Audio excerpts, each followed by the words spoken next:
Nós teremos agora a apresentação da palestra de abertura com o tema O Novo Marco Legal de Ciência, Tecnologia e Inovação, que será proferida pelo senhor secretário Álvaro Prata, a quem já passamos a palavra.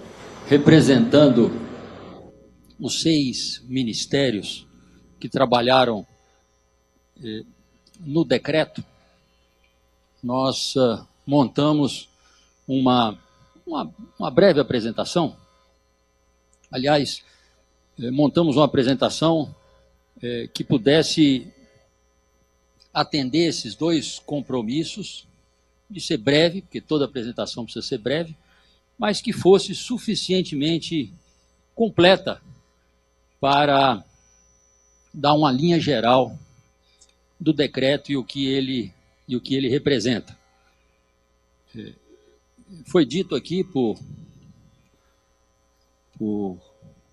vários dos que falaram de que há uma necessidade muito grande de internalizar todas as mudanças, todas as transformações, e essa é a primeira sugestão que eu gostaria de fazer a cada um de vocês. Leiam o decreto, leiam a lei que é o marco de ciência e tecnologia. Essa é fácil, porque ela é breve, né? O decreto é um pouco mais extenso. Leiam estudando, para que vocês tenham o seu próprio julgamento e a sua própria avaliação das transformações. Divido com vocês que tenho feito isso sistematicamente. Quer dizer, deixo passar um pouquinho de tempo, aí com o distanciamento, e é claro que eu não estou distante desse assunto, com o distanciamento que às vezes consigo ter, volto a ler. E fiz isso esse último final de semana. Peguei esse documento aqui, fazendo um esforço enorme de me abstrair em relação às discussões e às conversas, e comecei a ler ao preparar essa apresentação. Estará disponível aí para todos vocês, porque ela busca alguns aspectos transformadores da nova legislação. Mas, mesmo tendo acompanhado esse assunto de perto, ao longo dos últimos anos, ao longo dos últimos 40 anos, mais intensamente ao longo dos últimos 2 anos, ao terminar de ler, fiquei com uma série de dúvidas. E aí, na segunda-feira, chamei o Jorge Campanholo, o diretor, e ainda ficamos discutindo. Eu falei assim, mas escuta, onde é que está isso? Por que é isso? Isso aqui está falando, isso aqui está falando. E será assim. Nós temos o benefício, a vantagem, devemos fazer uso das nossas instituições. A Advocacia Geral da União, aqui representada pelo Dr. Arthur Valério, serão os nossos advogados nessas transformações. O Dr. Arthur Valério, junto com uma série de outros, estão montando um grupo de trabalho permanente para atender aos gestores, às instituições, na defesa do que consta aqui no decreto. Então, tem muitas mudanças, há pessoas que são contra essas mudanças, e conhecendo o jeito que o nosso país se você é contra alguma coisa, é muito fácil isso não ocorrer. Quem trabalhou no Código de Ciência e Tecnologia e quem trabalhou na elaboração do decreto, viu isso de perto. O sujeito era contra aquele dispositivo. Qual era a preocupação? Não dá clareza, não dá transparência, que aí você não consegue usar. Com uma palavra dúbia, acabou. Ninguém consegue usar porque não sabe o que aquilo representa, né? Então, essas transformações precisam ser assimiladas. Então, foi nesse espírito que nós preparamos essa rápida apresentação, e farei força para que ela seja rápida. Nós estamos falando do marco legal da ciência, da tecnologia e da inovação. Como pano de fundo, nós temos o cenário necessário para a inovação.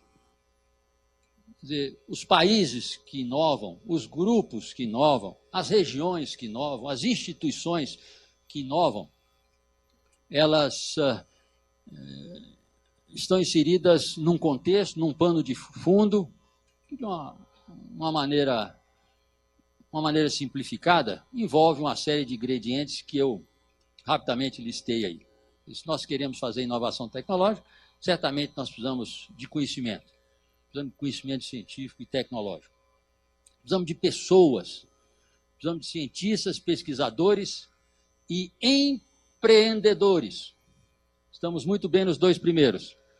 Não tão bem nos últimos. Aliás, há uma grande revolução em curso que é associada ao empreendedorismo de base tecnológica. Poucos deles estão aqui, que eles estão empreendendo lá no canto dele. Tem toda uma geração de jovens, de alunos, de pesquisadores que não estão querendo saber de muita conversa, estão querendo montar os seus negócios. Então é preciso que nós possamos ter essas pessoas comprometidas e unidas. Precisamos de infraestrutura, laboratórios, instalações, equipamentos. Estamos falando de inovação tecnológica. Não são simples as inovações tecnológicas. Requer sofisticação, testes sofisticados. Tem setores da indústria que são muito maduros. Né? Maduros. Pega a indústria automobilística. A indústria automobilística está aí há mais de 100 anos. Imagine o que é um veículo, um automóvel, acelerar a 100 km por hora de 0 a 3 segundos. Um motor de combustão interna, gente. Isso é impensável, né? Quer dizer, as inovações foram feitas incrementalmente ao longo dos anos. Então, se você reduz hoje décimos, centésimos de milésimos na eficiência do mancal, do mecanismo de transferência de calor, você está ocupando um espaço maior no ambiente tecnológico. Então, precisamos testar essas coisas, precisamos testar as inovações disruptivas e, é claro, precisamos de infraestrutura. Precisamos de recursos financeiros, públicos e privados. Os recursos financeiros precisam em abundância, mas no momento de várias prioridades, nós precisamos usar esses recursos com muita eficiência. Se nós pegarmos o investimento público brasileiro em pesquisa e desenvolvimento, não está tão mal comparado com outros países. O setor público brasileiro investe mais em pesquisa e desenvolvimento que a China, que o Canadá, que a Inglaterra, que o Japão, setor público. O setor privado investe pouco, usa pouco a inovação. E os recursos financeiros precisam vir do setor público e do setor privado. Segurança jurídica, administrativa, segurança política, econômica, social, né? Saber que aquilo que foi combinado vai valer, né? Que o que vai valer para o ano que vem, vai valer para o ano que vem. Inovação envolve risco, e risco envolve disposição em acreditar no futuro. Se nós perdemos a crença no futuro, nós não queremos nos envolver em atividades que envolvem risco. Então precisamos dessa estabilidade, dessa segurança, e precisamos de estímulos. Precisamos de uma conversa boa, precisamos nos envolver com pessoas estimulantes, pessoas interessantes que nos trazem novas ideias, né? E é claro que a situação, o contexto em que nós nos inserimos, né, se há muita coisa desfavorável acontecendo, isso nos entristece, né? Uma conversa ruim, uma conversa crítica, uma conversa de coisa errada, nos entristece.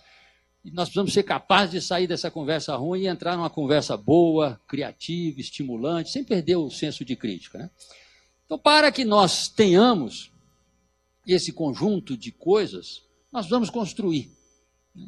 E esse decreto, ao regulamentar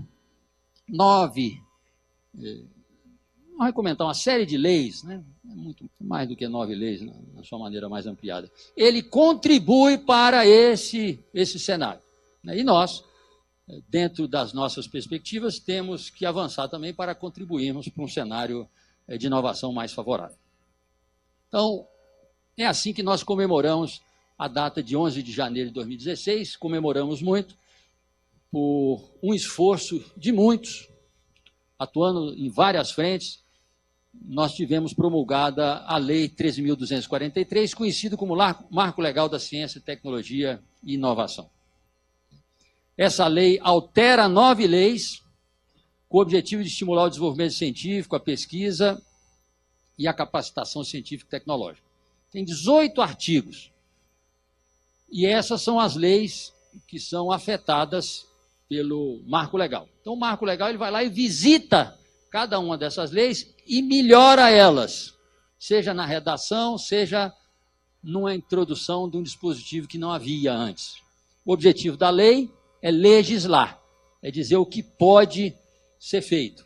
Então, ela amplia o que poderia ser feito.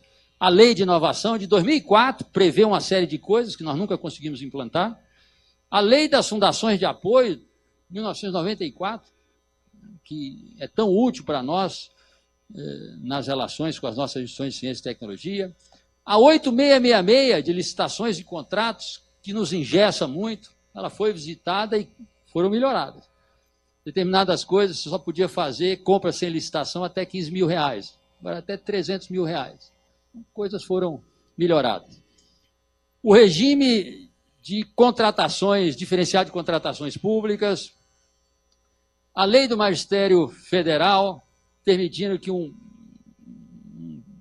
professor, um pesquisador de uma instituição pública, em dedicação exclusiva, possa sair e ter um período para criar sua empresa, para trabalhar numa empresa privada, para ser remunerado por isso, para utilizar uma patente que ele ajudou a desenvolver e gerar o seu próprio negócio. Então, precisou revisitar essa lei do Magistério Federal, a lei do estrangeiro, a lei das importações, a lei das isenções ou reduções de imposto de renda e a lei das contratações temporárias. Então, o Marco Legal, nos seus 18 artigos, visita essas 9 leis e melhora essas leis. O princípio por trás dessa mudança, dessa estruturação, é dar mais clareza, mais transparência, mais segurança para que a inovação ocorra. Especificamente, contribuir para que as instituições utilizem o conhecimento científico e avancem no desenvolvimento tecnológico, na inovação, se comprometendo com o desenvolvimento econômico e social do país, com as questões sociais sendo atendidas, com a riqueza sendo gerada a partir do nosso conhecimento. Promove a cooperação e interação entre as empresas, as instituições, as entidades, faz isso de uma maneira muito efetiva, estimula, e esse é um princípio muito norteador, os ambientes favoráveis à inovação, partindo do princípio de que é necessário que esses ambientes existam. Até hoje, quando nós pensamos em organização social, nós nos lembramos da democracia, nós nos lembramos da Grécia Antiga. Nós lembramos daquele período de 200 anos antes de Cristo, onde 11 mil pessoas moravam numa regiãozinha ali e falaram tanta coisa que é útil para nós até hoje. Viveram ali aquelas pessoas, Platão, Sócrates, Aristóteles e tantos outros. Né? O que aconteceu? Que naquele momento tinha regiões muito mais populosas, mas não tinha um ambiente tão propício, que aquilo fervilhava. Né? Aquilo era o Vale do Silício da nossa era de trevas. Então é preciso estimular esse ambiente favorável à inovação.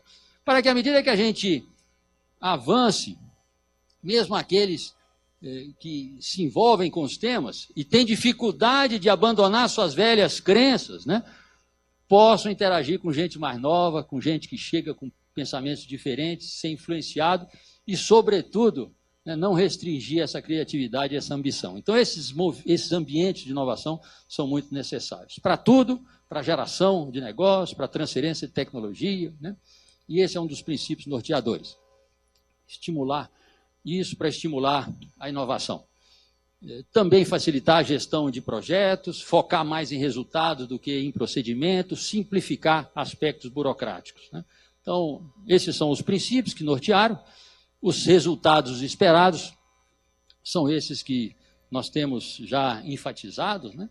de avançar, ampliando o investimento privado, inovação, gerando riqueza e assim por diante, né? Pois bem, a lei nos diz o que nós podemos fazer, mas é preciso que ela seja regulamentada. É preciso que sejam estabelecidas as condições de que forma nós podemos fazer isso. Falamos aqui que uma instituição, o cidadão de uma instituição pública pode criar sua empresa e se dedicar a ela durante um certo período. Como? Como é que isso ocorrerá? Daí a necessidade de termos regulamentado todos esses benefícios. E por isso é que um decreto que regulamenta bem, ele precisa ser extenso. Quanto mais extenso, melhor, sem ser muito detalhista. Porque, sobretudo no setor público, você só pode fazer aquilo que a lei lhe faculta e lhe diz como. Não adianta falar que nós podemos fazer isso, se não está regulamentado como fazer, você não consegue fazer. Então, há muitas leis que são boas, mas que não foram regulamentadas e nós não podemos utilizá-las. Então, esse decreto que regulamenta a lei da inovação e o marco legal da ciência, da tecnologia e inovação, então elas estão em negrito, aquelas duas leis, que a lei da inovação em 2004 e o marco legal em 2016 estão em negrito, porque o decreto regulamenta essas duas leis e visita 3 novas leis em aspectos diferenciados e altera aquele último decreto. Mas a grande substância desse decreto está na regulamentação do marco legal e da lei da inovação. Ele está estruturado, esse decreto, em 10 capítulos. Tem um capítulo inicial, com 2 artigos, disposições preliminares. O capítulo 2, nos artigos 3 a 10, ele trata dos ambientes de inovação. Mencionamos aqui a importância de criar, promover esses ambientes, isso é tratado no capítulo 2. No capítulo 3, há uma discussão ampla, né? Não uma discussão, uma regulamentação ampla do estímulo à participação das instituições de ciência e tecnologia no processo de inovação. Como é que as instituições de ciência e tecnologia podem se envolver mais com o processo de inovação? Porque quem faz a inovação, sobretudo, é a empresa. A inovação requer esse ato da criação, mas requer também a implementação, a finalização, o produto, você montar um negócio ou concluir um produto e esse produto ser bem sucedido. Então, quem faz isso, sobretudo, é o setor industrial e empresarial. Então, como é que o setor, as instituições de ciência e tecnologia se envolvem com isso? Tratado no capítulo 3.